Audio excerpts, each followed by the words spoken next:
ध्यानपूर्वक सुनिएगा, आप सारा बात जो है वो आप खुलने जा रहा है कि आखिर क्या हुआ पवन सिंह और उनकी पत्नी के साथ। आज जज साहब यानी कि माननीय जज त्रिभुवन यादव के सामने बैठ के एक दूसरे के साथ क्या कुछ हुआ, अब खुलने जा रहा है पूरा राज। सुनिए सुदामा सिंह को, वकील साहब को, पवन सिंह के वकील साहब को। बड़ा ब्रेकिंग खबर आपने दे दिया कि मैंने दोनों पति पत्नी अब एक साथ। तो कितना देर बात हुआ है जज साहब के सामने दोनों एक साथ बैठ के?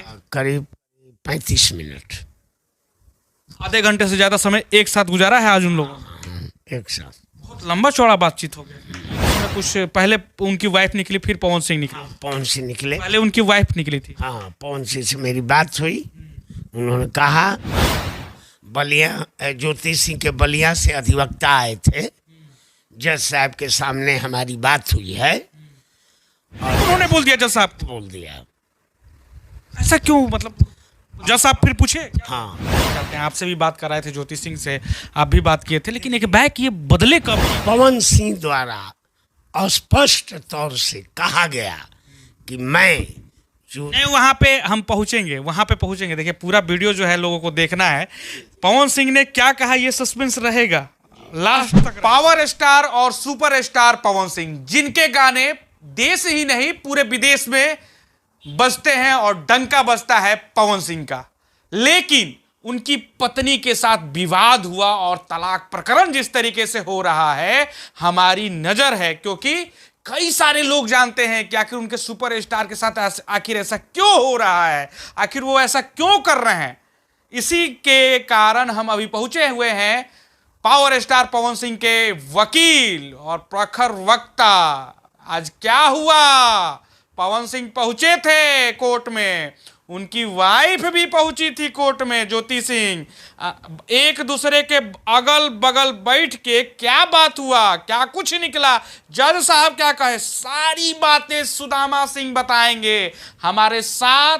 इस समय एक्सक्लूसिव इंटरव्यू में आप सभी व्यूअर्स के लिए, आशा एक भारत के व्यूअर्स के लिए मौजूद हैं सुदामा सिंह। बाकी नमस्कार, आप देख रहे हैं आशा एक भारत, मैं रैना सिंह। सर, समय दिया आपने, इसके लिए बहुत बहुत धन्यवाद। आपसे हमेशा मुलाकात होती है, लेकिन आज बहुत ही इंटरेस्टिंग मुलाकात है, क्योंकि कई सारी बातें, दूसरी बार ज्योति सिंह आई थी, पहली बार पवन सिंह आए, क्या हुआ?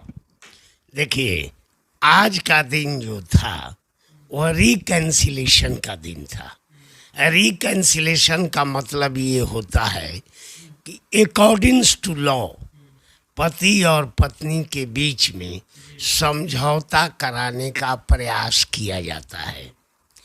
तो न्यायाधीश महोदय अपने कक्ष में दोनों को बैठाकर और समझाने का प्रयास किए। पवन सिंह द्वारा स्पष्ट तौर से कहा गया कि मैं जो नहीं, वहां पे हम पहुंचेंगे, वहां पे पहुंचेंगे। देखिए पूरा वीडियो जो है लोगों को देखना है। पवन सिंह ने क्या कहा ये सस्पेंस रहेगा, लास्ट तक रहेगा। मैं ये जानना चाहता हूं कि कोर्ट जो है, सबसे पहले पवन सिंह कितने बजे पहुंचे और कैसे पहुंचे? हाँ, पवन सिंह करीब 11 बजे न्यायालय में पहुंच चुके थे। क्या कुछ हुआ वहां पे, बातें क्या कुछ हुई, आपने क्या समझाया था उनसे, क्या कुछ कहा था? देखिए, पवन सिंह से सुबह में ही मेरी मुलाकात हो चुकी थी और पवन सिंह और मेरे बीच में बहुत देर तक बात हुई थी। कितने देर तक पवन सिंह और आपके बीच में कोर्ट जाने से पहले बात हुई? आधे घंटे बात हुई है? जी, आधे घंटे बात हुई। क्या कुछ बातें हुई उन लोग आपके? आज न्यायालय में क्या करना है, प्रक्रिया क्या है। मैंने उनसे कहा कि आप और आपकी पत्नी के बीच न्यायाधीश महोदय समझौता कराने का प्रयास करेंगे। आज का सब्जेक्ट आपका यही रहेगा। वो 11 बजे न्यायालय में पहुंचे, काफी लोगों की भीड़ थी। न्याय कक्ष तक पहुंचने में पवन सिंह को काफी परेशानी हुई। भीड़ कैसे क्यों नहीं होगी? पवन सिंह यानी सुपर स्टार, पावर स्टार, और उनके निजी लाइफ में हो रहा है ऐसा पत्नी के साथ, वो भी दूसरी पत्नी के साथ, तो लोग तो पूछबे ना करेंगे, लोग तो अबे ना करेंगे, लोग तो देखने अबे करेंगे, सब कुछ करेंगे। ऐसी स्थिति थी कि पवन सिंह के साथ न्यायालय के मुख्य गेट से और न्यायाधीश के कक्ष तक जाने में हमें और पवन सिंह को बहुत परेशानी झेलना पड़ा। अच्छा, वहाँ पे जब त्रिभुवन सिंह जो कि माननीय जज हैं, उनके कोर्ट के अंदर ये मामला है, फैमिली कोर्ट के अंदर त्रिभुवन सिंह आए, पवन सिंह और उनकी वाइफ कहाँ बैठे थे? देखिए, पहले तो जज साहब कक्ष में थे, अपने चेंबर जो होता है न्यायाधीश का, उसी कक्ष में थे। मैं पवन सिंह को लेकर उनके कक्ष में पहुंचा और उनकी पत्नी तकरीबन 15 या 20 मिनट बाद उस कक्ष में आई। 15 या 20 मिनट के बाद जब आमने सामने, मतलब पवन सिंह और उनकी पत्नी कोर्ट के अंदर आमने सामने जब हुई, तो क्या बातें हुई, क्या कुछ कहा उन्होंने एक दूसरे से? जब एकदम पहली बार मुलाकात हुई तो क्या कुछ हुआ? क्योंकि बहुत दिनों के बाद वो आमने सामने आई है, पवन सिंह और उनकी पत्नी। दोनों के बीच एक दूसरे का तस्वीर केवल देखा गया, चुपचाप दोनों साइलेंट थे। हाँ, दोनों साइलेंट थे। जज साहब ने पवन सिंह से सबसे पहला क्वेश्चन किया। अच्छा, कहाँ बैठे थे दोनों? एक अगल बगल कुर्सी पे बगल बैठे थे दोनों। जज साहब अपोजिट साइड और अगल बगल दोनों एक से बैठे। जज साहब ने क्वेश्चन किया पवन सिंह से कि आप अपनी पत्नी को अपने साथ मान सम्मान पूर्वक रखिए। पवन सिंह ने स्पष्ट शब्दों में कहा कि मैं इन्हें पत्नी के रूप में रखने के लिए तैयार नहीं हूँ जी। ध्यान पूर्वक सुनिएगा, आप सारा बात जो है वो आप खुलने जा रहा है कि आखिर क्या हुआ पवन सिंह और उनकी पत्नी के साथ। आज जज साहब यानी कि माननीय जज त्रिभुवन यादव के सामने बैठ के एक दूसरे के साथ क्या कुछ हुआ, अब खुलने जा रहा है पूरा राज। सुनिए सुदामा सिंह को, वकील साहब को, पवन सिंह के वकील साहब को बताइए। उन्होंने कहा कि मैं ज्योति सिंह को अपने पत्नी के रूप में रखने के लिए तैयार नहीं हूँ। डायरेक्ट उन्होंने बोल दिया, जज साहब बोल दिया। ऐसा क्यों? मतलब जज साहब फिर पूछे? हाँ, जज साहब ने फिर ज्योति सिंह से भी पूछा कि आप इनके साथ जाने के लिए तैयार हैं? ज्योति सिंह ने कहा कि मैं जा सकती थी, परंतु मैं जाऊंगी इनके घर तो मेरे साथ गलत काम कर सकते हैं, यानी हत्या कर सकते हैं, इसलिए मैं इनके साथ नहीं रहूंगी। मतलब हत्या करने तक का आरोप लगा दिया है पत्नी ज्योति सिंह ने पवन सिंह पे। माने उनको इतना डाउट है कि वो हत्या भी कर सकते हैं पवन सिंह, उनकी वाइफ का। माने उनका कथन, माने उनके कहने के अनुसार जी। ये सारी बातें ये न्यायाधीश और दोनों के और इन पति और पत्नी के अलावा कोई व्यक्ति वहाँ नहीं था। हम लोग भी वहाँ नहीं थे, लेकिन बाद में न्यायाधीश महोदय ने बुलाकर हम लोगों से कहा कि ज्योति सिंह पवन सिंह के घर पत्नी के रूप में जाने के लिए तैयार नहीं है, क्योंकि ये कह रही हैं कि पूर्व पत्नी की जो हत्या हुई, हत्या नहीं आत्महत्या, तो वही आत्महत्या मेरे साथ भी करने के लिए विवश कर देंगे। अच्छा, मतलब इनको डर है कि पहली पत्नी के साथ जो आत्महत्या हुआ वो डेथ कर गई, तो इनके साथ भी ये भी डेथ ना हो जाए या इनको भी कुछ होना जाए, इसलिए जाने के लिए भी तैयार नहीं है। स्पष्ट है। तो दोनों पति पत्नी एक दूसरे के साथ रहने के लिए तैयार नहीं है। बस ये बहुत बड़ा ब्रेकिंग खबर आपने दे दिया कि मैंने दोनों पति पत्नी अब एक साथ, तो रिकैंसिलेशन कैंसिल हो गया। हाँ, अब जज साहब ने कहा कि जब अगर आप दोनों एक साथ नहीं रह रहे हैं तो आपस में बैठकर आप लोग कुछ प्रतिष्ठित व्यक्ति के नेतृत्व में आप लोग वन टाइम सेटलमेंट कर लीजिए। वन टाइम सेटलमेंट का मतलब होता है एक बार उन्हें जीवन के लिए कुछ दे दिया जाए और मुकदमा समाप्त हो जाए। जो पत्नी है उनको एक बार में पैसा वैसा दे के सब जो जीवन बसर करने के लिए, और दोनों आदमी का तलाक।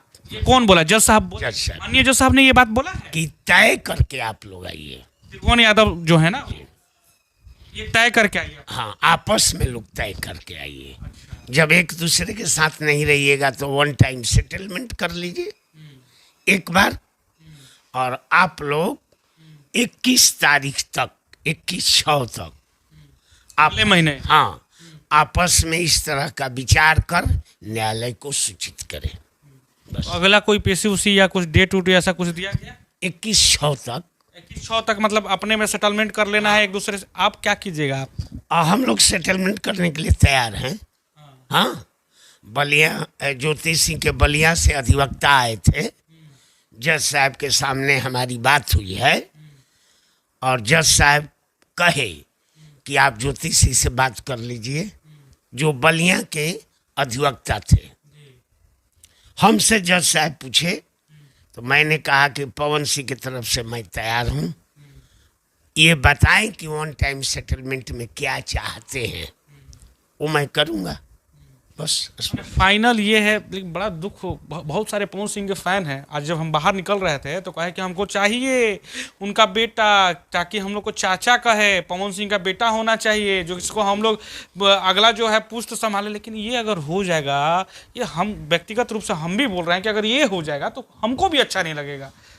ये आखिर हो जाएगा तो फिर पवन सिंह जो कि आरा के लाल हैं, पूरे भोजपुर और पूरे देश में सुपरस्टार के नाम पे, तो और बताइए उनके साथ ऐसा अगर हो जाए तो क्यों, मतलब ज्योति सिंह भी अलग हो रही हैं, वो भी अलग हो रहे हैं। ये दोनों का विचारधारा यही है, अलग रहने का, स्पष्ट बता रहे हैं न्यायाधीश महोदय ने। कुछ नहीं हो सकता ना, अब ये लोग वन टाइम सेटलमेंट होगा। मतलब एक साथ अब कभी नहीं आ सकते हैं पवन सिंह और ज्योति सिंह? अब तो नहीं आएंगे। एकदम कोई भी लास्ट आखिरी आज ही था कि होना था, लेकिन अब नहीं होगा। अब नहीं होगा, अब वन टाइम सेटलमेंट होगा। अब उनकी क्या गिरभांसेज हैं, क्या गिरभांसेज हैं, वो क्या कह रही हैं, आएगा तो उस पर विचार करके निर्णय होगा। ज्योति सिंह से आपकी बात हुई? ना, आज तो बात नहीं हुई है। आपने कुछ पूछा भी? ना, हमसे बात ही नहीं हुई। ना, पवन सिंह ज्योति सिंह से कुछ थोड़ी बहुत भी बातचीत या कुछ ऐसा? नहीं ना, वो एक दूसरे की बात आपस में चल रही थी। पवन सिंह उनकी बातें कह रहे थे। मतलब जज साहब बैठे हुए थे, अगल बगल में पवन सिंह और उनकी वाइफ बैठी हुई थी और बातें चल रही। दोनों आदमी एक दूसरे पर दोषारोपण लगा रहा है। लगभग कितना देर बात हुआ है जज साहब के सामने दोनों एक साथ बैठ के? करीब 35 मिनट। आधे घंटे से ज्यादा समय एक साथ गुजारा है आज उन लोगों ने। एक साथ बहुत लंबा चौड़ा बातचीत हो गया। एक साथ बैठकर चेम्बर में।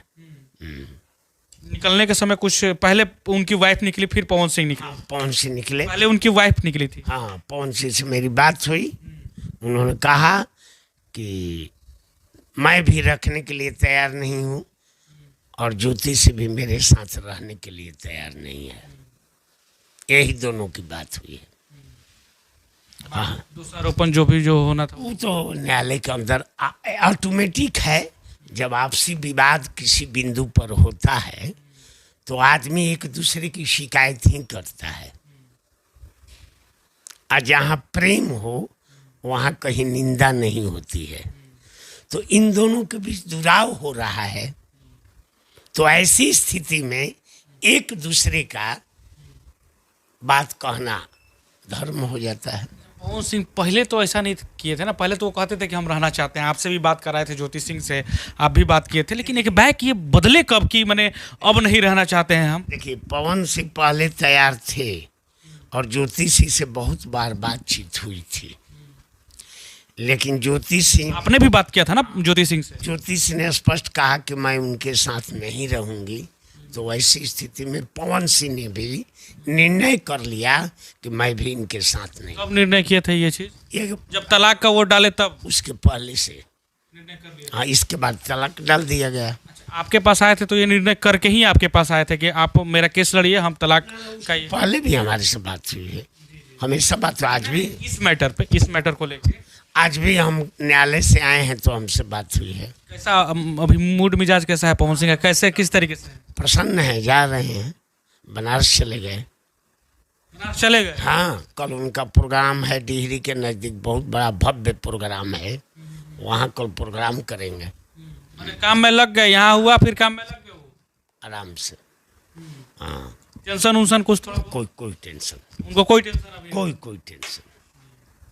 चलिए, बाकी धन्यवाद, आपने समय दिया इसके लिए बहुत बहुत शुक्रिया। आपने बात किया हमसे, आगे और भी मिलेंगे आपसे, और इस प्रकरण पर जो भी कुछ होता है ताकि लोगों को जानकारी मिले। काफ़ी सारे लोग जो हैं वो चाहते हैं पवन सिंह को, इसलिए उन लोगों तक भी ये बातें पहुंचना बहुत जरूरी है। सब लोग का अरमान पूरा हो जाएगा। अगर उनके फैन की भी इच्छा होगी उसका भी अरमान पूरा होगा। आप कहाँ इशारा कर रहे हैं, हम समझ रहे हैं, उनके बेटा पे सब लोग प्रसन्न रहेंगे, इसलिए कि पवन सिंह खुद प्रसन्न रहने वाले व्यक्ति हैं। तो उनके फैन का तो एक ही कामना है कि उनका जल्द से जल्द बेटा हो, जो उन लोगों को चाचा उचा कहे, हम लोग भी घुमाए दिखाए, सब कुछ कहे। कह दीजिएगा पवन सिंह साहब भी, सब लोग कह रहा है लोग कि होना चाहिए। अच्छा, सबकी दुआ होगा तो समय बताएगा जी, है ना।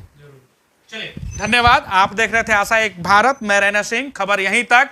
सुदामा सिंह जो कि सीनियर वकील आरा सिविल कोर्ट के और पावर मशीन यानी कि पावर स्टार पवन सिंह के वकील आपके साथ एक्सक्लूसिव जुड़े हुए थे। बाकी खबर में इतना ही।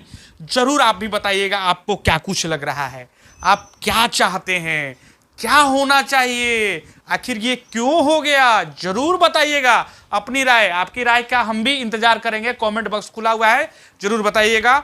खबर अगर आप फेसबुक पे देख रहे हैं तो लाइक और फॉलो कर लीजिए, यूट्यूब पे देख रहे हैं तो सब्सक्राइब करके बेल बटन जरूर दबा दीजिएगा, तभी तो सबसे पहले आपके पास इन जैसे लोग आएंगे और एक्सक्लूसिव खबर जो है पहुंचाने का हम वादा करेंगे। इंस्टाग्राम और ट्विटर पे भी हमारा चैनल आ गया है, वहां जाके फॉलो कर लीजिए। तब तक के लिए जय हिंद, जय भारत। मैं रैना सिंह, सहयोगी रवि प्रकाश के साथ, आरा भोजपुर, बिहार। आपका अपना आशा एक भारत को सब्सक्राइब करिए भैया, और साथ ही साथ बेल बटन दबाना ना भूले, क्योंकि बेल बटन दबाइएगा तभी तो खबर फटाफट पाइएगा।